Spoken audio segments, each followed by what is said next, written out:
Well, good morning, church family. How's everybody doing today? Don't look down, man. Don't look down. We've been in this incredible series called Life Well Led, where we're looking at different leadership principles and what's special to each of us on staff as we learn how to live a life that is well led. And this can be the influences that we put on ourselves, the influences that we put on those around us. But today we're going to be talking about the concept of what we focus on magnifies. Some you may have heard it as what we focus on becomes our reality, or what we focus on expands. But I love that word magnifies, because the word magnifies literally means to enlarge, to make it bigger, to make it seem bigger. And we look at this bumper video at all these different scenes from movie clips where they're being told to not look down. Why is it that we are told not to look down? Why is it that we tell other people not to look down?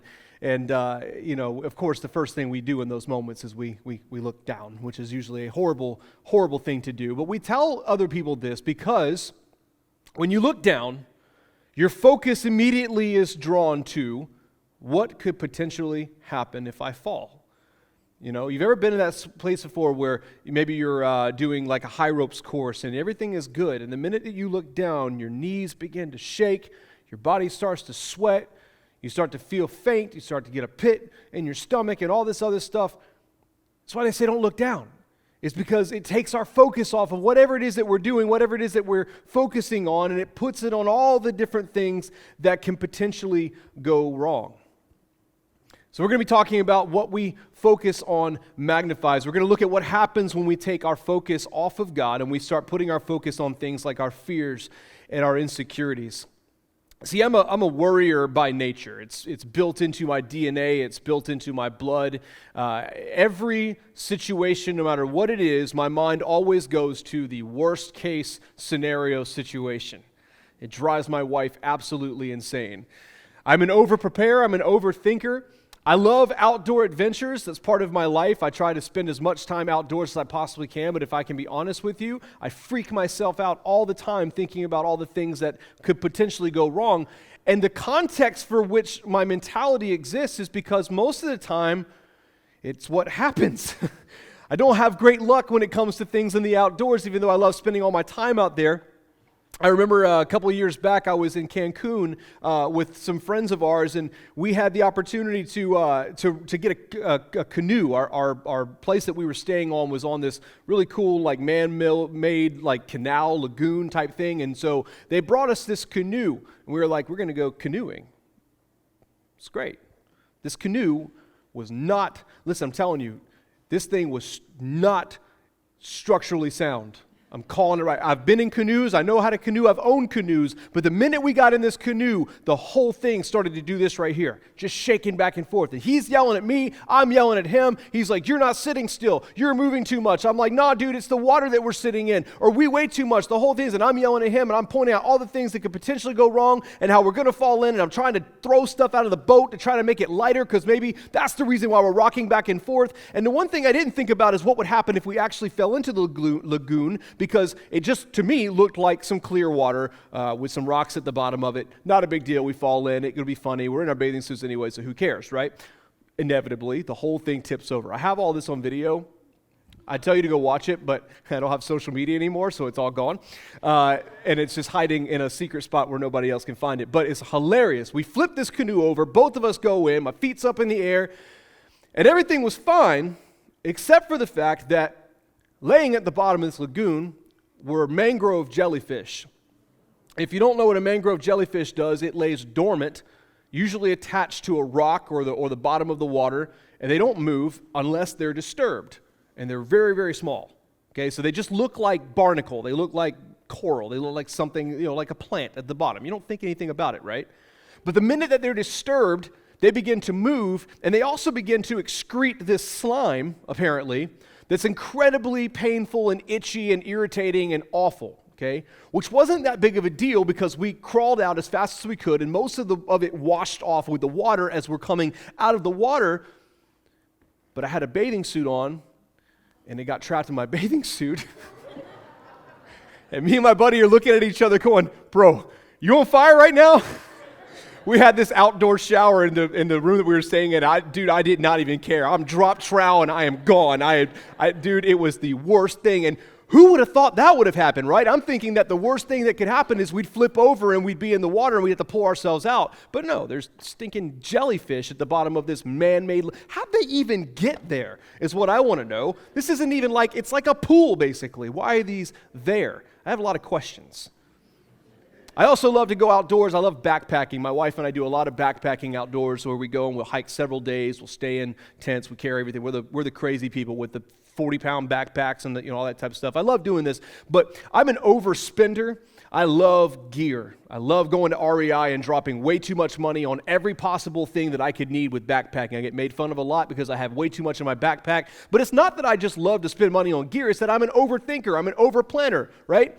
And so I have the Bear mace. I have the Bear can. I have the Bear this, because even though I've been backpacking a million times and I've never actually come across a bear, right, you might. You never know, man.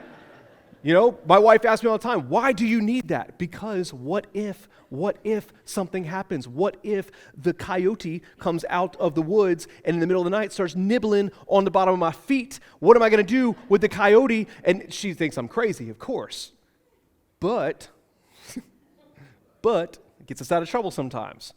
But not too long ago, a few months ago, we went backpacking in the Great Smokies, and it was around March, and so it was still super, super cold. Like, it was getting down under 30s at night. It was well below freezing, and so we were all packed up, all planned up for it. I bought every possible rain jacket, poncho, coat. I had all the rain stuff. Half my pack was filled with just rain gear, right? Because I'm like, if we get caught in the rain, which it was supposed to rain, if we get caught in the rain, that's going to be a bad day for everybody because we're going to catch hypothermia. We're going to die. There's no way for me to be able to dry out all these clothes. This is going to be awful. And so, it's not raining. We get onto the trail. Everything's in my pack. We make it about a half a mile up the trail. We stop. Because I left the Bear mace. Lord knows I'm not going any further without the Bear mace because there are bears in the mountain. And even though I know they're more scared of me and all I have to do is make noises, my mind starts to travel. I start to think about all the bad things that can happen. So I'm like, forget this. I'm going to get the Bear mace. It's about a half mile from the car, okay? So I drop my pack. My wife sits down. She's sitting down. She's like, I'll just wait here for you, right?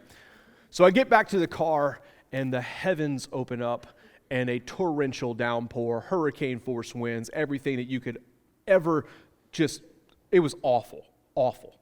And so I get back to her, and there's not a single part of me that's not soaked through to the bone, right? My base layer, my top layer, I had a jacket on that wasn't water resistant, which I learned is not the same thing as waterproof. It's ridiculous. Why do I need a water resistant? Wait, am I going to just pour a cup of water on my arm? No, I'm wearing this because if I get caught in the rain, I need to be waterproof. Don't make water resistant, just make it waterproof. But anyways, I'm soaked, and I didn't really say a whole lot. I'm like, I'm going to be okay. Everything's going to be fine, right? So I took off the outer layer and at least, laid that out and put on I did have another shirt, and I kind of put that on, but the base layer was still soaked. Anyways, about 2 miles later up the path, y'all, I'm not okay. I'm not okay. I've lost the ability to feel temperature at this point, which is a beautiful thing, but I've got just needles all over my arms, right? I'm starting to feel my breathing get different. I'm starting to feel a little bit delirious. And I looked at my wife and I said, babe, I think I might be going into potential hypothermia right now. We have to turn around. And we did. We had to turn around, go all the way back to the car, do the walk of shame, go back to a hotel room, and the next day try all over again. Thank God for the hotel and their big industrial dryer and letting us put all of our stuff into the dryer. I think about these things in my mind, all the things that can go wrong. I'm a worrier by nature. It comes from my family, my mom, which, Mom, if you're watching this morning, I'm going to throw you under the bus for a second. I promise you I don't mean anything by this. I love you. My mom is a classic worrier. My dad's this way too. My mom even more so. She just, worst case scenario every single time. I used to have a canoe, back to canoes again. That's what I'm saying. I knew how to ride a canoe. That's not right. Ride a canoe, paddle a canoe. Anyways, I knew what I was doing. We had a canoe, and we used to go out a lot. My wife and my 10-year-old, or he was younger at the time, we used to go out and go fishing and go canoeing through all these different canals and stuff like that. And I remember she came to town one time, and she goes, you guys really need to stop going out in the canoe. I'm like, why? Why would I stop going? I love going out in the canoe. She goes, because listen, What if a snake falls out of a tree into your boat? People are telling me this has happened before, right? I'm like, Mom, listen, if a snake falls out of a tree into my boat, bites me on the foot, and I die, it was my time to go. I am not going to live my life in constant fear about snakes falling. But it's in my nature. It's who I am. It's what I always focus on. And what we focus on magnifies, right? What we focus on magnifies. So I have this magnifying glass right here, and this is a pretty cool little thing, right? We use this. But does anybody really use a magnifying glass anymore? Chuck, listen, man. Never mind. That's one word for it, old, yep. So, got this magnifying glass, and here's the cool thing about a magnifying glass, is it enlarges everything you put in front of it. So if I were to put it like this, and I were to talk to you guys, people watching online right now, right? If I were to talk to you through this magnifying glass, everybody's focusing on what right now? You're focusing on my mouth. If I were to put it up to my eye like this, and I were to look to every single one of you, you guys are all looking at my gigantic eye, looking back at you. The thing about a magnifying glass is that when you put it on something, it enlarges that thing. It makes it look way bigger than it actually is. But here's something else that it does, which is kind of interesting, is that it also blocks out everything else around it. You're no longer looking at anything else that's going on around it. All you're looking at is what's sitting there enlarged in front of your face, right? Think about a zit for a minute. Got it in your head now? Dr. Pimple Popper? Think about a zit for a minute. So when I was a kid, my grandma had one of these really cool things. For me, I told my wife, I was like, hey, you remember back in the day when they had, she's like, that wasn't that long ago. Anyways, you remember those mirrors that were like on an accordion that pulled out from the wall in the bathroom? Did anybody ever, your grandma have one? Maybe you had one of these things, right? It was like a vanity mirror for doing makeup and everything. And it had a mirror on one side, and when you flipped it over, it had a magnified mirror. Nobody needs that, by the way. You want to really talk about looking at yourself in a bad way? Don't you see everything, y'all? And I remember I was about 12 years old, and I had this pimple on my face, right? It's right here. And I'm so distraught over this pimple, right? And I remember I'm just going to take a look at it. And I pulled this thing out from the wall, and I look at it, and it's on the enlarged side. I'm like, It looked like a mountain on my face, right? And that's all I could think about all day long was this gigantic mountain-sized pimple, which was probably literally just a little red spot on my face. But to me, because I saw it enlarged, I saw it gigantic, I could literally see the little white head on the top of it, which is way too much information for you guys, but now it's in your brain. I saw that, and it's all I could think about. We magnify these things, and we lose focus on what's going on around us. It doesn't actually make it bigger, it's just making it bigger to us, to what we see. You guys all have cell phones. Every one of you has a cell phone. If it's a cell phone, pull it out. Don't look for it too hard, okay? Open your camera up for just 1 second and just put it on photo. Not video, not anything else. Put it on photo and just hold it up to maybe the head of the person sitting in front of you. Okay? Now, most of you guys, except for the few of you in here that are still using flip phones, God bless your soul, push the button that says portrait mode for a second and hold it up to the same person's head. What happens?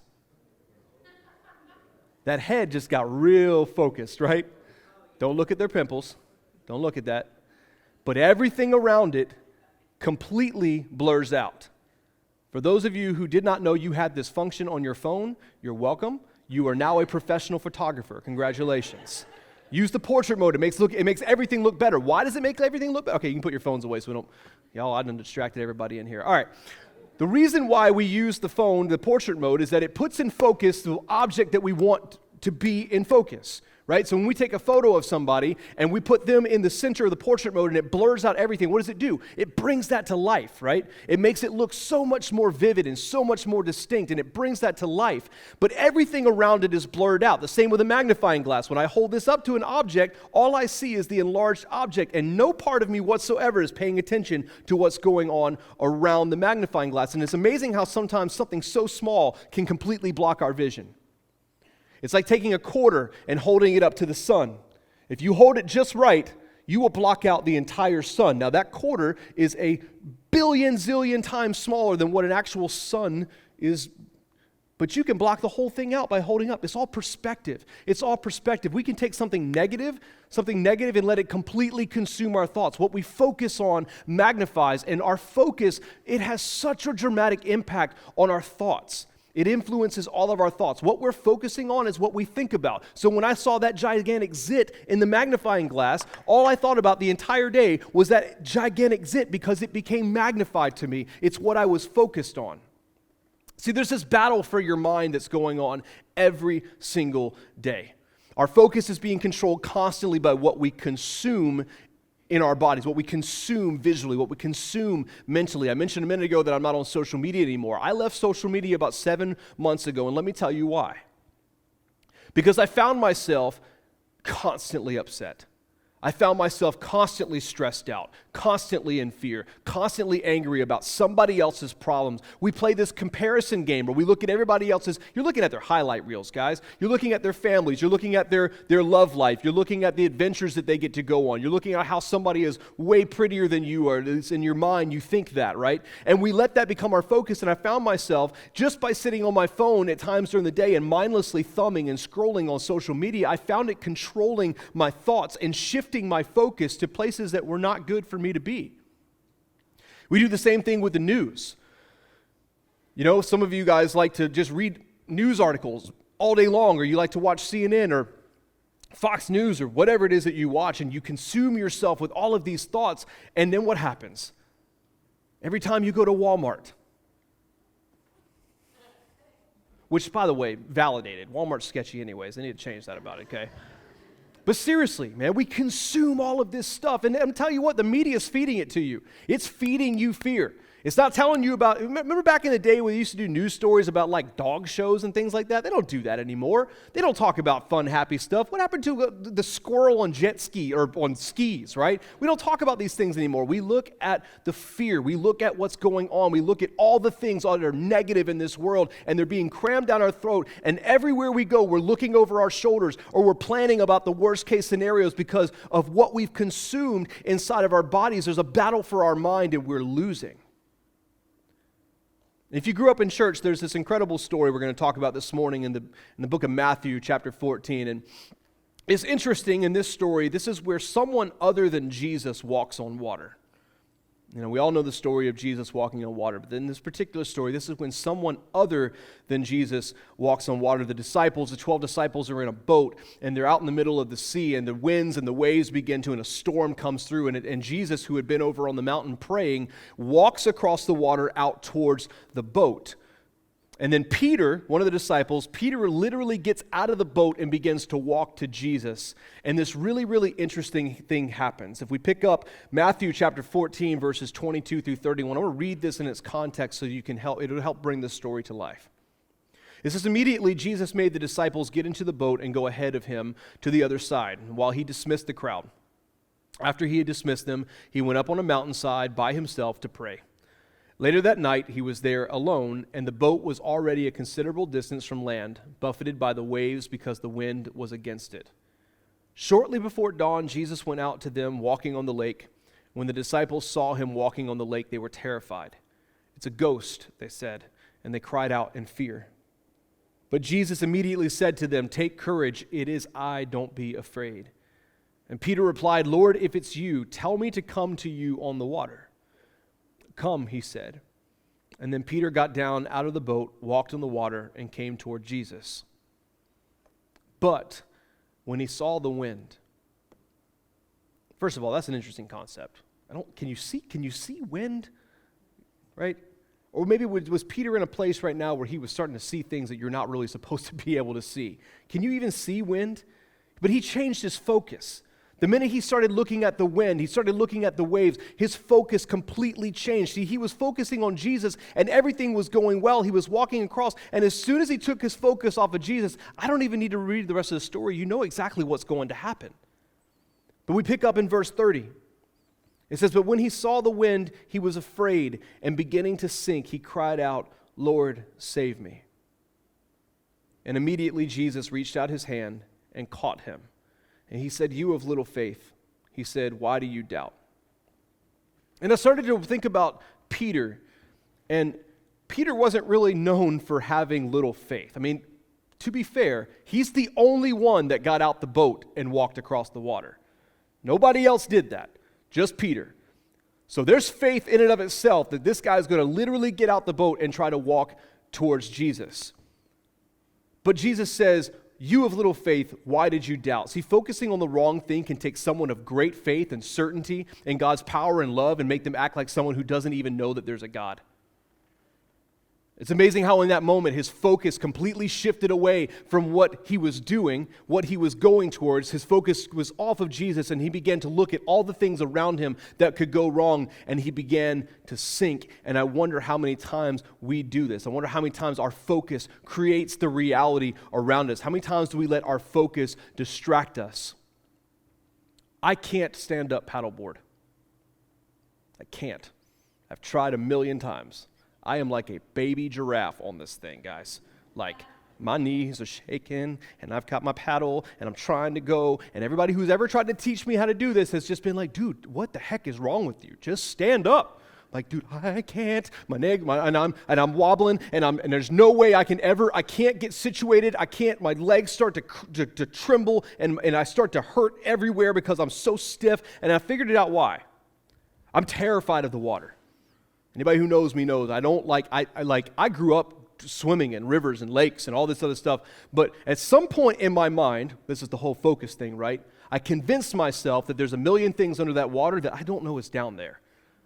And Lord knows if I fall off of this paddleboard, a couple things are going to happen. Number one, I'm definitely going to get eaten by a fish. I don't know what kind of fish, but I've read stories. I know what happens. I know I've seen stinking Lake Placid. I know what the giant alligators that are living in these waters. These things are real, y'all. And if I fall off this paddleboard, for sure, I'm going to get eaten by something, or at best case scenario, something's going to nibble on my toe, and I'm going to just die straight up. That's just what's going to happen. I'm not going to be okay. I'm terrified of the water. And so my mind is thinking, if I fall off this thing, guys, it was hard enough for me to get on the paddleboard from the shoreline and push out here, right? But if I fall off this paddleboard into this water, there's no way I'm getting back on this thing. Absolutely not going to happen. You don't want to see it. Me trying to crawl up on this thing and roll, there's no way, right? So I'm not going to get back on. Something's going to definitely eat me or sting me or bite me or something like that. And my fear, what I'm focusing on, the wind or the water and the waves and everything around me is keeping me just completely stiff. I went paddleboarding with Pastor Steve one time, and he got so mad at me. Oh, he was so mad because he had his own board, and we were going against the current, which he's up there just doing this, just this beautiful little shoo, shoo, and I'm back there just going, and I'm just digging, and I'm going nowhere, absolutely nowhere. And he's 100 yards ahead of me. He's yelling at me, "You're just got to paddle, man." I'm like, I'm trying everything I can. I'm not going anywhere. And it's because my focus is not on what it needs to be. I'm not focusing on where I need to go. I'm focusing on all the things that can happen to me around this. You ever watch a tightrope walker before? You ever watch one of those crazy things where the tightrope walker walks across like the Grand Canyon and there's no safety nets, right? You ever watch a tightrope walker? What do? Their eyes are completely straight ahead. They're focused. They're stoic. They're not moving. They are a statue. They're holding on to that little bar, and they are 1 foot every step, meticulously calculated, 1 foot in front of the other, and they never take their focus off. Think of all the things that could go wrong in that scenario, right? Like if you fall off into the Grand Canyon, you're dead. There's no other scenario here. And imagine like if they were to, for 1 second, take their eyes off and look down, what that might do for their balance, what that might do for their focus, right? But they don't. And there's a reason why they don't. All those video clips, the reason why we tell people don't look down is because we know if you look down, it takes your focus off of what you're trying to do, and your entire reality begins to shift. Your entire thought process begins to shift. Our focus creates our reality. See, focusing on the wind and the waves can be completely dangerous. When we begin to focus on the wind and the waves, like we see with Peter, it can be so, so dangerous. And we may not be sinking, you and I may not be sinking in literal water right now, but we're definitely sinking into a deep, dark place where we become consumed by our negative thoughts. You may not be sinking into the water, but you are definitely sinking. By taking your focus off of Jesus, taking your focus off of the peace and the joy that we have through Him, you begin to sink. And here's some of the seas that we're sinking into. You're sinking into a sea of discouragement. You're sinking into a sea of anger, of fear, of anxiety, of depression. All of these things are literally the seas that you are sinking into every single time that you take your focus off of Jesus. Romans 8, verse 6 says, "So letting your sinful nature control your mind leads to death, but letting the Spirit control your mind leads to life and peace." Letting your sinful nature control your mind leads to death. That word death, it's so easy for us to focus on that word and think of literally the end of life, right? But perhaps if we shifted our mentality a little bit and we begin to look at it differently, that it's not a physical death we're talking about here, but it's a mental death. It's a death here on earth as we're living every day. It's a place of no hope. It's a place of no purpose, a place of brokenness, a place of no peace, of anxiety, of broken relationships, of darkness, emptiness, nights of anxiety, of staying awake at night, traps of temptation, of guilt, of shame. These are the death that we're living in every single day as we begin to sink further and further and further, the more that we keep our focus off of Jesus. We have to switch our focus. We have to switch our mentality. Nothing in our life, nothing is going to change until we do that. So here's a few of the seas that you may be sinking into. Some of us in this room are sinking every day into a sea of insecurity. It's the if only I had abs. Sorry, sweetie. If only I looked like the comparison game, right? We see all these models and we see all these things on social media. It ain't real, but we compare ourselves. If only I were more like that person, if only I were more like her, if only I were more like him, nobody likes me, nobody will ever love me, I will never find a relationship, if only, and we play ourselves into this sea of insecurity, and we're sinking. And here's what we got to do. We got to get rid of everything that makes you feel bad about you. Get rid of everything in your life that makes you feel bad about you. For me, it was social media. For me, it was sitting every day and comparing myself to everybody else around me and how my thoughts don't line up with their thoughts and the way I think doesn't line up. Get rid of it. Throw it out. If you're in a toxic relationship with somebody who makes you feel like less of a person, that somehow you will never be able to do better than them, and you are trapped in that, and you're sitting in that sea of toxic insecurity, get rid of it. Walk away from it. I promise you, there is life on the other side of whatever it is that you are dealing with. You have to win this battle in your mind. You have to stop asking what others believe about you and start believing what God believes about you, what God says about you. He says things like, you are beautiful. He says things like, you are a son or a daughter of Christ, of a king. You are fearfully, you are wonderfully made, you are loved, and you have value. Focus on the things that God says about you. Remove the thoughts of what other people think about you. It is not important. There's also this sea of torturous thoughts that you might be sinking into. And I use that word torturous as a strong word, but we're talking about things like anger, bitterness, fear. How many of us lay awake at night dreading the next day because we're afraid of what might happen? How many of us lay awake at night completely angry and bitter over someone that we can't let go of this grudge, we can't let go of this hurt, we can't let go of these hang-ups that we have on these people, and we let it consume our thoughts, and our torturous thoughts keep us awake at night? What battle is it that you're constantly fighting in your mind? What is it that keeps you awake at night? Who or what are you terrified of right now? What is it that just makes your stomach turn? Who or what are you angry at that you just need to let go of? A sea of torturous thoughts. And some of us are sinking into a sea of regret. This is a tough one. This is when you lay awake at night and you start asking the what if questions or the I should have questions. I should have been a better parent today. I should have spent more time with my son when he came to me and asked me to play with him. I should have been a better husband today. I should have been more sympathetic to my wife and the things that she's going through. I should have went to college. I should have pursued my dream. I hate my job. I hate what I do. I should have pursued something different. I should have repaired that relationship. I shouldn't have let them go. I should have fought harder, and I didn't.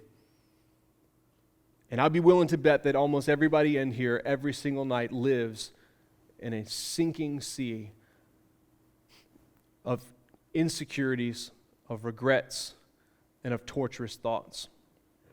And if any of these sound familiar to you, some of us are used to living in death so much that we forgot what life feels like.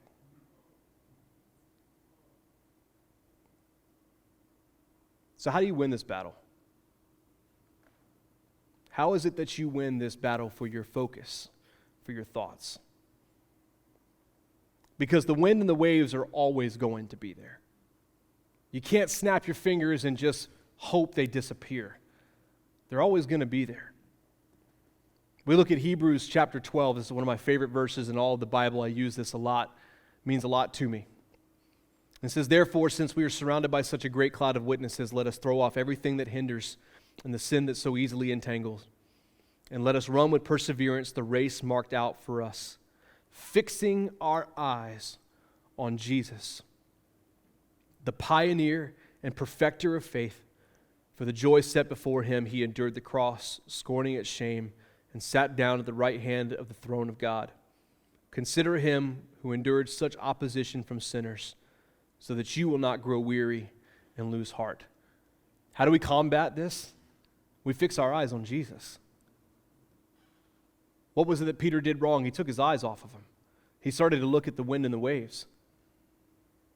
But see, what's interesting about that story in Matthew is that Peter in that moment understood, regardless of what was going on, he understood that the safest place that he could possibly be was with Jesus. Think about this for a minute. He's in a boat.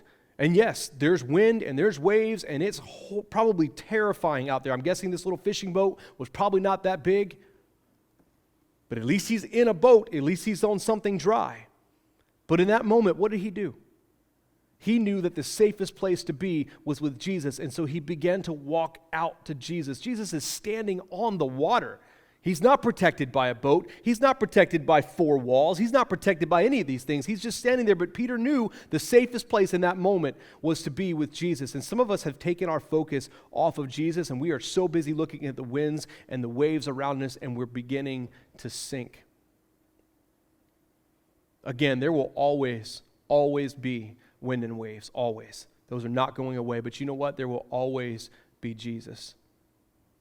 And we get the opportunity every single day to choose which one we're going to focus on, to choose which one we're going to set our vision on, that we're going to put our thoughts on, that we're going to focus on. We're going to focus on Jesus. And as long as we're doing that, the wind and the waves can just be there. They're not going anywhere. They're still going to be there. But we win this battle for our minds. We win this battle for our focus and for our thoughts by fixing our eyes on Jesus. Joy and hope and peace starts with winning that battle for your focus. And so I wonder what it would be like if we put our focus on God above everything else. You know, what if when staring at those winds and those waves, we remember the things that God has done for us, the blessings in our life. We remember those moments. See, there was a moment before Peter started to sink that he was walking on the water. It was happening. And in an instant, he forgot. In an instant, he forgot about what God had already done, what Jesus had already done in his life, and he started to focus on the wind and the waves, and he began to sink. It's amazing how we look at our past, right? And we choose to dwell on all these things that went wrong. And the thoughts that keep us awake at night are not the thoughts of joy. They're not the thoughts of how much I had fun yesterday, right? If you have those thoughts, you sleep well at night because you're in a good place. The thoughts that keep us awake at night are these thoughts of regret, these insecure thoughts, these torturous thoughts, the regret of the past and the fear of the future. So we combat this by focusing on Jesus. Focus on what he says about you. Forget what everybody else has to say about you. Focus on what he says about you. Focus on the promises that he made for you. There's always going to be wind and waves, but there will always be Jesus. And my question for you this morning is, where will you put your focus? Will you join me as we pray? God, I thank you for everything that you're doing. I thank you for a constant reminder that you are in control. That, Father, no matter what this world can throw at us, no matter what sea we're walking through, no matter what the wind and the waves are doing, no matter how terrifying it may seem, that, God, you are in control and that we have absolutely nothing to fear. God, allow us to put our focus on you. God, allow us to put our attention on you. Allow us to block out, to hold the magnifying glass up and put you right in the center to where everything else around us begins to move out of focus and we have tunnel vision for you, God. Remove the insecure thoughts. Remove the torturous thoughts. Remove the regretful thoughts. Remind us over and over again that you are a God that works miracles, that you've done it before, that you'll do it again. And when the moment comes that we feel ourselves sinking, that you're there, God, to pull our focus back to you and raise us up. We pray all this in your name this morning. Amen.